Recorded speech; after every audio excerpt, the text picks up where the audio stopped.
A very good morning to you. Welcome to my thought for the day.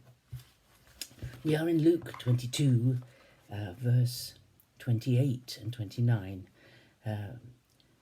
Jesus has just said to his disciples, when they've asked who is the greatest in the kingdom, that his kingdom was not based on lordship over each other, but rather on service. We thought about that yesterday.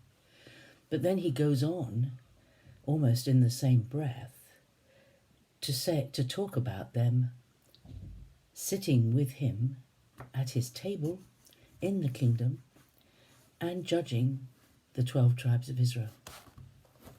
So he tells, what he's saying really is that here in this world, there will be no greatness within the kingdom. It is a servant kingdom.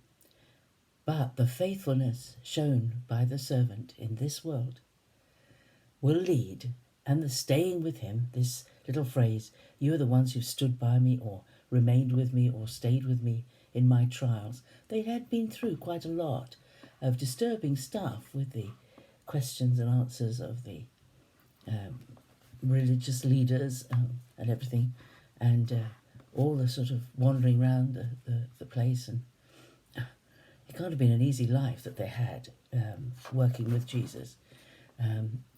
And you are the ones who've stood by me or stayed with me in my trials. And then he goes on to say, I confer on you a kingdom, just as my Father conferred one on me. Or I've granted you a kingdom. You're part of the kingdom, but it's not a kingdom in this world.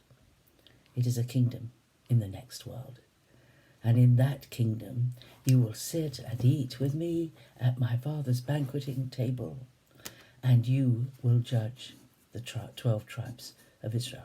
You will have work to do. You will be in positions of authority, because your servanthood, your training as servants will have equipped you for what is to come, that there is a great future ahead. Now, this is incredible, isn't it? Because in a very short time after this, Jesus was arrested, and it was quite evident that his kingdom was not in force in this world, that this world had defeated the king, as it were.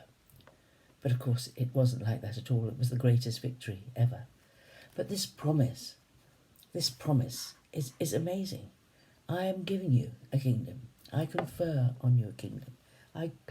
Just as my Father gave me a kingdom, I'm giving it to you. You're equal. You're equal with me in receiving the same as I've received. That is stunning, you know. We are heirs. We are fellow heirs with Christ. We are adopted sons and daughters of the Father.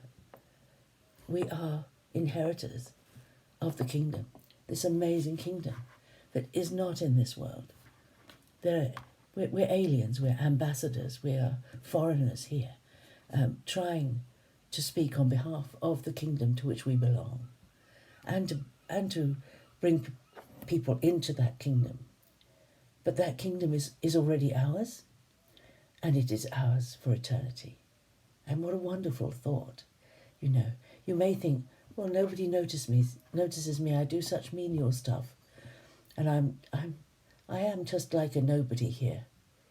But that's not how it's always going to be. Your faithfulness, my faithfulness, our faithfulness, as we serve the King of Kings and Lord of Lords, he gives to us. He shares with us all that he has. He doesn't keep back anything. He shares it with us all.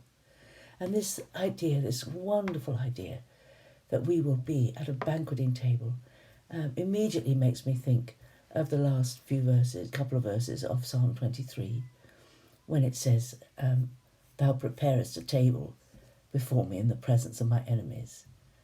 Thou anointest my head with oil, and my cup runneth over. We will feast. David knew that all those years ago. He understood that there would be a feasting table, and that God was going to be, that there would be a banqueting table, where the cup would be full, where the food would be marvellous. You know, we're going to sit and eat in that great banqueting hall where his banner is love over each of us. So here they are at the Last Supper, Jesus knowing there are only hours to go before his journey is going to be over and his work done. And perhaps in their hearts, when they said, who's going to be the greatest, they knew that there were wonderful things coming, that one day they would have an incredible position that they'd never had before.